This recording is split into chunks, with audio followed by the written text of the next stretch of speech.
یہ بات اچھی طرح یاد رکھیے کہ اللہ تعالیٰ کی بارگاہ میں قربانی سمیت کسی بھی عبادت کی قبولیت کے لیے 3 بنیادی شرائط ہیں. یعنی جو عمل اور جو عبادت ان 3 شرائط کے مطابق ہو وہ اللہ کے ہاں وہ عبادت مقبول ہوگی، اور جس عبادت میں یہ 3 شرائط نہ پائے جائیں تو وہ عبادت اللہ کے ہاں ہرگز مقبول نہیں ہوتی، قبولیت نہیں پاتی، بلکہ وہ عبادت مردود ہو جاتی ہے. ان 3 بنیادی شرائط میں سے پہلی شرط ہے کہ وہ عبادت ایمان کے ساتھ ہو. یہی وجہ ہے کہ غیر مسلم شخص کی کوئی بھی عبادت وہ اللہ کی بارگاہ میں قبول نہیں ہوتی. البتہ ان کے اچھے کاموں کا بدلہ اللہ تعالیٰ دنیا میں ہی دے دیتے ہیں، لیکن آخرت میں ان کا کوئی حصہ نہیں ہوتا. دوسری شرط کہ وہ عبادت شریعت کے مطابق ہو، جو عبادت کی جا رہی ہے وہ شریعت کے مطابق ہو. یہی وجہ ہے کہ جو عبادت شریعت کی تعلیمات کے مطابق نہ ہو وہ اللہ تعالیٰ کے نزدیک ہرگز قابل قبول نہیں.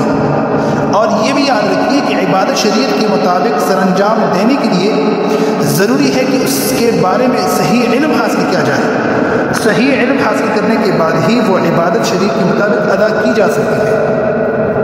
اور تیسری بنیادی شرط کہ وہ عبادت اخلاص کے ساتھ ہو. یہی وجہ ہے کہ جو عمل لوگوں کے دکھلاوے اور ریاکاری کے لیے کیا جائے تو اللہ تعالیٰ کے ہاں اس کی قبولیت نہیں ہوتی.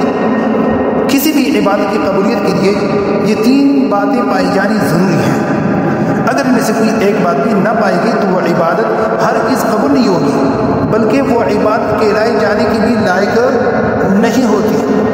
آج ہمارا المیہ یہ ہے کہ ہم عبادت ادا کرتے وقت ان باتوں کا لحاظ نہیں رکھتے، جس کی وجہ سے زندگی گزر جاتی ہے، لیکن ہمیں ٹھیک طرح عبادات کرنے کی توفیق بھی میسر نہیں آتی. جیسے مثال دیتا ہوں آپ کو، جیسے نفل نماز پڑھنا یہ بہت بڑی نیکی ہے اور اللہ تعالیٰ کی قرب کا ذریعہ بھی ہے، لیکن اگر کوئی شخص یہی نفل مکروہ اوقات میں ادا کرتا ہے تو اس کو ثواب تو کیا ملے گا بلکہ الٹا گناہ ملے گا، کیونکہ مکروہ اوقات میں نماز ادا کرنا جائز ہی نہیں. تو گویا کہ نیکی جب شریعت کی تعلیمات کے خلاف کی جائے تو وہ نیکی نہیں رہتی بلکہ گناہ بن جاتا ہے. اور شیطان کی اولین کوشش یہی ہوتی ہے کہ اللہ کا بندہ نیکی کے قریب ہی نہ جائے، لیکن جب وہ کسی شخص کو نیکی سے روک نہیں پاتا تو اس کی دوسری چال یہی ہوتی ہے کہ اس کی نیکی ہی برباد کر دی جائے. اور نیکی برباد کرنے کی ایک صورت یہ ہے کہ اس نیکی کو شریعت کی تعلیمات اور حدود کے مطابق ادا نہ کرنے دیا جائے، جبکہ دوسری صورت یہ ہو سکتی ہے کہ اس میں ریاکاری اور نام و نمود کا جذبہ داخل کر دیا جائے. اس سے ان حضرات کی غلطی معلوم ہو جاتی ہے جو عبادت کرتے وقت یہ نہیں دیکھتے کہ شریعت کے مطابق ہے بھی یا نہیں، اور اس میں ہماری نیت اخلاص کی ہے بھی یا نہیں. معلوم ہوا کہ نیکی ہر جگہ نیکی نہیں ہوا کرتی، بلکہ نیکی حقیقی معلوم ہے نیکی اس وقت بنتی ہے جب وہ ایمان اور اخلاص کے ساتھ شریعت کی تعلیمات کے مطابق کی جائے. قربانی چونکہ یہی ہم قربانی جیسی عظیم عبادتیں بھی ہیں. اب اگر ہم دیکھتے ہیں تو بہت سارے لوگ ایسے ہیں کہ وہ ان میں سنگین غلطیاں کر بیٹھتے ہیں اور قربانی کرنے کے باوجود بھی ان کی قربانی درست نہیں ہوتی.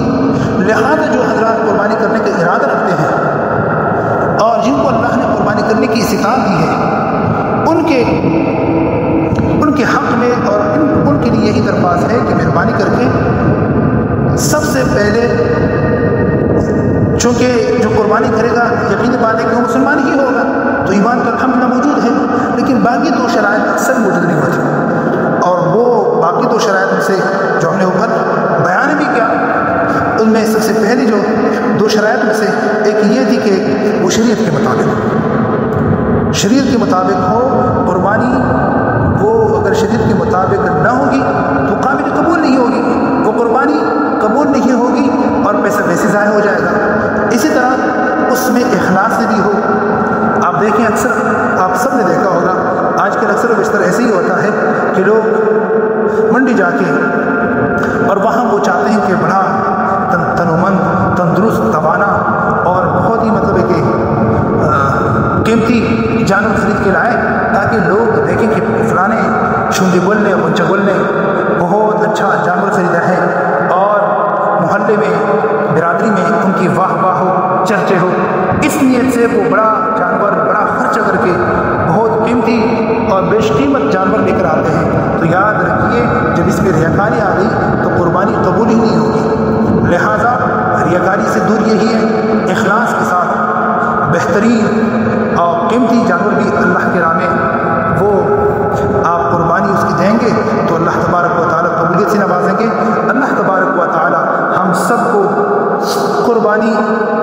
بہترین عمل کرنے کی توفیق عطا فرمائے اور شریعت کے تعلیمات کے مطابق ہمیں قربانی کرنے کی توفیق عطا فرمائے اور شریعت کے خلاف باتوں سے، شریعت کے خلاف ورزی سے ہم سب کو محفوظ رکھے۔ وآخر دعوانا الحمدللہ رب العالمین۔